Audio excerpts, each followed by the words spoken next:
कोकण म्हणजे पृथ्वीवरचा स्वर्ग आणि पावसाळ्यामध्ये या कोकणातलं सौंदर्य जे आहे ते आणखीनच फुलून दिसतं आणि यामध्ये सर्वाधिक भर असते ती इथल्या धबधब्यांची।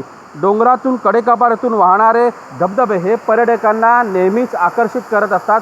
आपण सध्या या राई भातगाव या परिसरामध्ये आहोत आणि या राई भातगाव परिसराच्या बाजूला हा वाहणारा धबधबा जवळपास 50 ते 100 फुटावरचा हा धबधबा आहे। अतिशय पांढरा शुभ्र धबधबा आहे आणि या धबधब्याचा मनमुराद आनंद घेण्यासाठी पर्यटक या ठिकाणी येत आहेत। असे अनेक धबधबे जे आहेत त्या सध्या पर्यटकांनी फुलून गेलेले आहेत। मनमुराद आनंद या पर्यटक जे आहेत ते धबधब्यावरती घेतात पाहायला मिळतं। आपल्यासोबत काही पर्यटक आहेत। ताई, मला सांगाल कोकणातले धबधबे जे आहेत ते नेहमीच पर्यटकांना आकर्षित करतात, तुम्ही देखील या धबधब्याचा आनंद घ्यायला आलात, काय नेमकं सांगाल?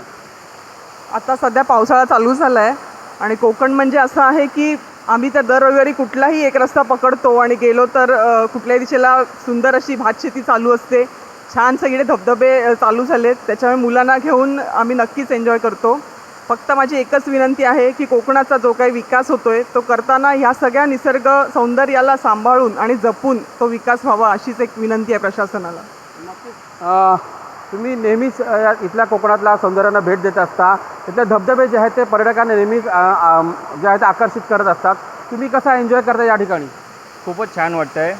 आज तर मुलीला सुट्टी पण आहे शाळेला, त्यामुळे आम्ही ठरवूनच बाहेर पडलो की कुठेतरी जायचं।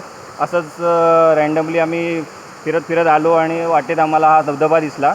तर सगळ्यांनी असंच एन्जॉय करा, सगळीकडे जाऊन सगळ्यांनी आनंद घ्या त्याचा धबधब्याचा। नक्कीच इथले पर्यटक जे आहेत ते मनमुराद आनंद या ठिकाणी धबधब्यावरचा घेतात। अनेक ठिकाणी जे धबधबे आहेत त्या ठिकाणी पर्यटकांना खास करून सुरक्षेच्या कारणास्तव बंदी घातलेली असते, पण काही धबधबे जे आहेत ते सुरक्षित असतात आणि या ठिकाणी पर्यटक मनमुराद आनंद घेताना पाहायला मिळतात।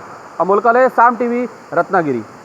आता isakal.com आहे देशातील नंबर 1 ची मराठी न्यूज वेबसाईट। प्रत्येक अपडेटसाठी isakal.com ला नक्की भेट द्या।